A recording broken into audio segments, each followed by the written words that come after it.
It's been found that 99.9% of intentionally designed business and customer service behavior is created for the sole benefit of the business itself. The bottom line: to boost measurable KPIs, efficiency, productivity, share of wallet. Get them in and get them out as fast as possible. If the sales call is not going anywhere, get off the phone and call the next lead. Everything we do is for the sole care of our P&L statement. It's designed with this intent. Find what's great for our business and just make sure it's good enough for our customer. The problem is we were incentivized to be self-serving. And because of this, we also become prone to the danger and vulnerability that it brings. Here's why. If a business were a person, many businesses would be considered narcissists. And narcissism is bad for business. A narcissistic organization, by definition, is one who believes the world revolves around them. Business school is to blame because we've been taught to shine the spotlight on ourselves, to live for the sole benefit of ourselves and not on the customer. And in doing so, we become blind to the essence of what business really is. What is our role? Designing value propositions for the customer and getting rewarded for them. Dental labs that thrive, businesses that thrive, will understand the opportunity in front of them. The opportunity to shift the focus from their business to their customer. It's an opportunity not to win another lead, but to win another heart.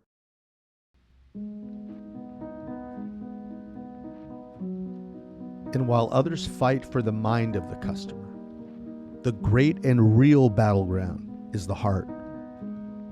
When our customers know that we are for them, they in turn will be for us.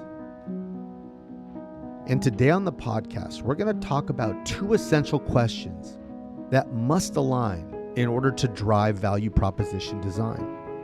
The first question is one that your customer is asking about you. Do they care about me? The second is what you must ask about your customer. Do they know that we care about them?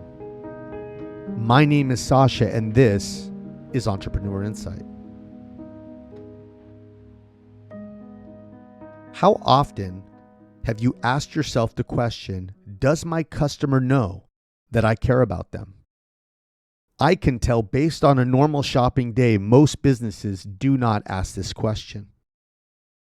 Because if you walk into any store or bank, you will notice that the systems they deploy are designed for the benefit of the business.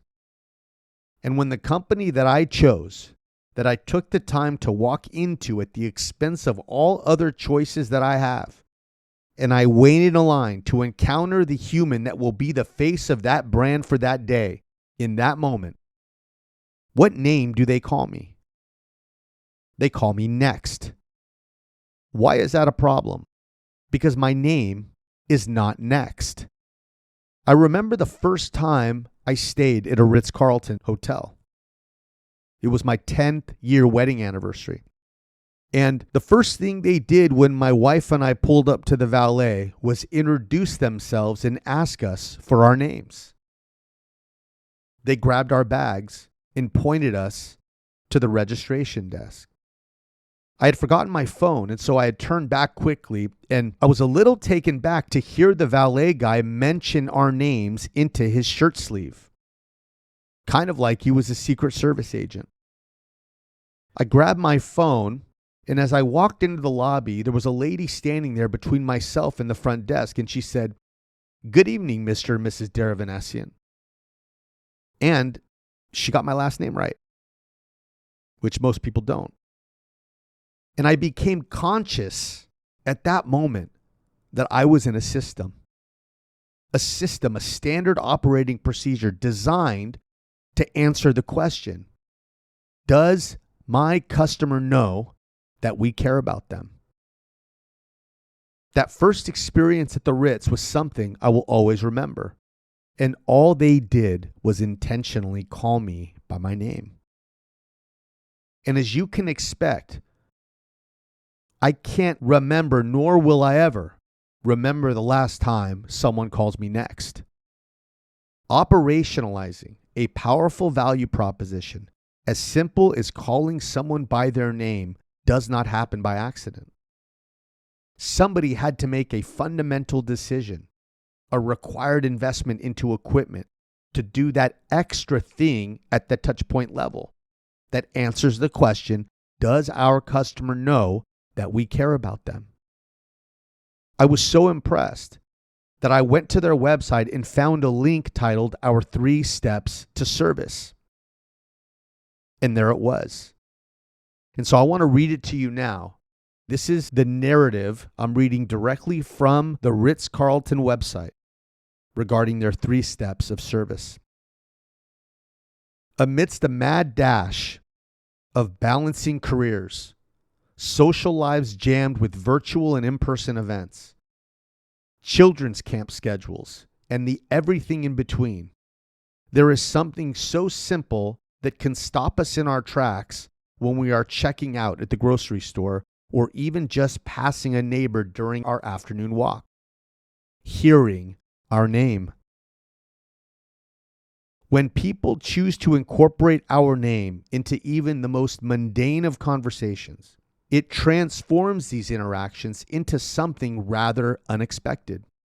And perhaps most notably, it creates a moment that is memorable, something we strive for at every opportunity across our brand. The Ritz goes on to say, it is for this exact reason that we incorporate name usage into what we call our 3 steps of service at the Ritz Carlton. These 3 simple steps are core to our legendary brand's best practices. We practice the 3 steps of service not only with our guests and clients, but with each other. We use these steps with our colleagues because we show our colleagues the same respect that we show our guests and clients.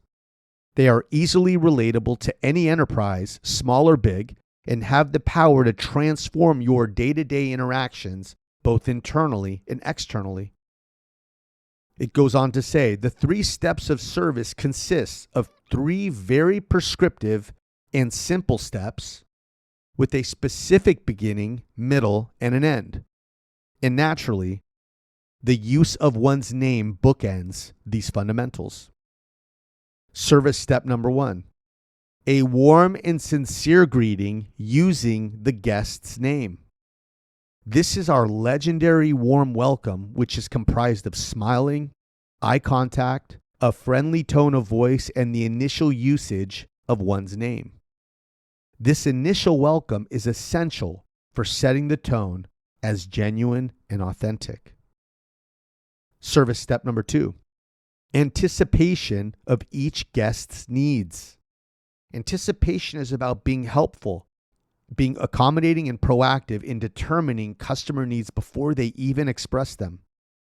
At the Ritz Carlton, this is how we craft unique, memorable, and personal experiences that stay with guests for life. And finally, service step number 3, a fond farewell. Give them a warm goodbye and use the guest's name. In extending a farewell to our guests, we model the essentials of smiling, eye contact once again, and of course, use of the guest's name. Polite and pleasant are not enough. We need to make sure that each guest leaves feeling that he or she is the most important guest we have. So, after hearing the Ritz Carlton creed, let's now reverse engineer the operationalized experience that I saw and experienced firsthand. My wife and I drive up. The bellman knew his most important job wasn't just to help us with our bags and park our car. No, he was hired to acquire our names. Step number 1. Once he had our names, he radioed to the front desk, Mr. and Mrs. Avanessian. The person greeting in the lobby and the front desk got the message, confirmed it, and were ready with a warm smile to deliver our names. And here I am, 8 years later, telling you about this story. Did we think that the Ritz Carlton cared about us? Absolutely, yes, we did. Why? Something as simple as this. They knew our names. And in reality, it's just the fact that they are names. It's the intention that they had to go into designing the experience, the planning, the execution, the thoughtfulness. It required thinking through a system that could be replicated and operationalized throughout the entire Ritz Carlton network.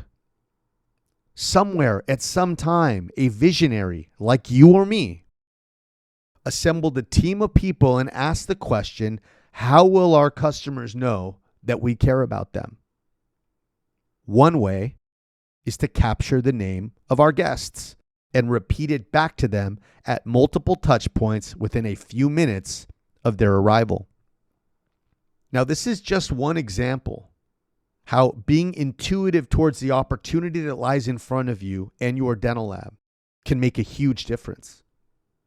It's not enough to just say that you care.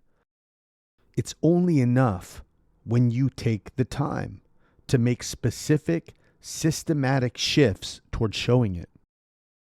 And when this happens, customers respond. They tell others about you, and you begin to reap the power of reciprocity. In other words, word of mouth advertising. Taking my bags and parking my car was expected. Crafting a value proposition as simple as making me feel like, at minimum, I deserve to be called by my name, made me a fan for life. And so I end with this question. Do your customers know that you care about them? There are many ways to show them, but making sure everyone in the lab knows their name is a good start.